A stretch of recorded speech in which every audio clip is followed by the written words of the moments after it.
What's good? Welcome to the BlxckMonopoly channel, and we back with some more black history. With this one, we talking Sarah Rector, a multi-millionaire from the early 1900s. Be sure to hit that like button and subscribe.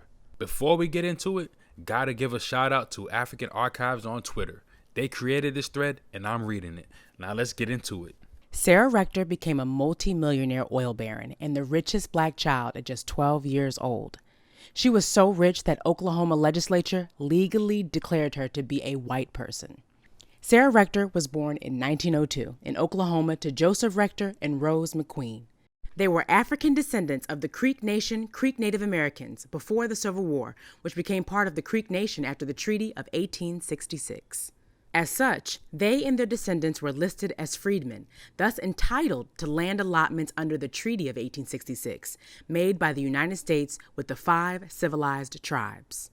Nearly 600 black children, or Creek freedmen minors, as they were called, were granted 160 acres of land each. This was a mandatory step in the process of integration of the Native American territory with Oklahoma Territory to form what is now the state of Oklahoma.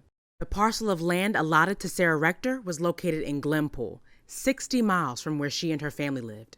It was considered inferior, infertile soil, not suitable for farming, with better land being reserved for white settlers and members of the tribe.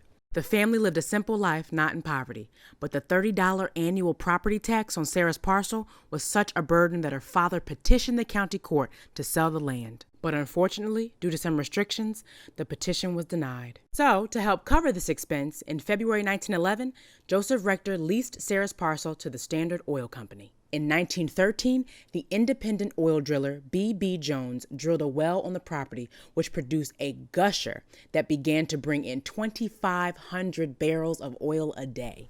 Rector began to receive a daily income of $300 from this strike. The law at the time required full-blooded Native Americans, black adults, and children who were citizens of Native American territory with significant property and money to be assigned well-respected white guardians.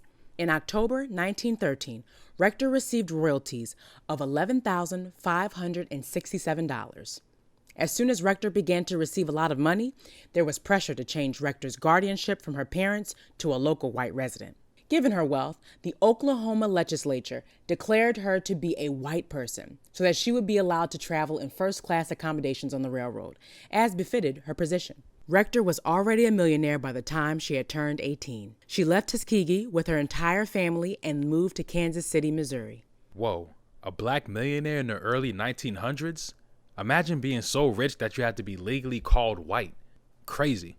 Be sure to hit that like button and subscribe, and remember, a black fact a day keeps the ignorant away. Later.